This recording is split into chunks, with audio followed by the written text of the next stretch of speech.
Ce jour-là, on était sur la restauration de la charpente. J'ai malheureusement monté sur la voûte qui s'est du coup effondrée sous mon poids, ce qui a entraîné la chute du coup de 15 mètres. Pendant la chute, j'ai tout de suite pensé à ne pas tomber sur mes jambes, donc je me suis basculé sur le côté, protégé la tête et attendu d'arriver à la fin. Au milieu de la chute, j'ai rouvert les yeux et je me suis rendu compte que je ne suis pas arrivé. J'ai refermé les yeux et je me suis dit, bon, bah, j'ai plus qu'à attendre de sentir le sol. Moi, ça m'a paru très très long, mais ça a duré, comme vous l'a dit, ça durera une seconde. Voilà. Pour moi, ça a duré 5 minutes, c'était vraiment très très long.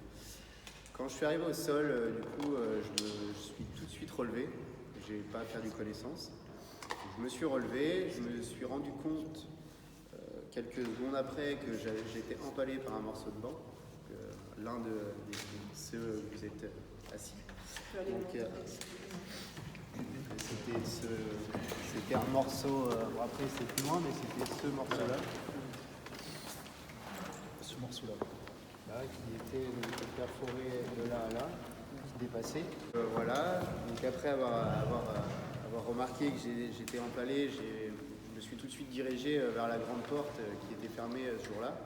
Et j'ai pas voulu sortir par la grande porte parce que j'ai eu peur que les enfants soient dans la cour et qu'ils me voient avec un morceau de bois et les choquer. Du coup, j'ai tourné sur ma droite où il y avait deux professeurs qui étaient dans les couloirs en train de discuter. Et, je suis allé les voir en leur disant il faut appeler les pompiers, je viens de tomber de la chapelle. Je me suis fait empaler par un morceau de banc et il faut appeler les pompiers. Du coup, les professeurs ont tout de suite appelé les pompiers.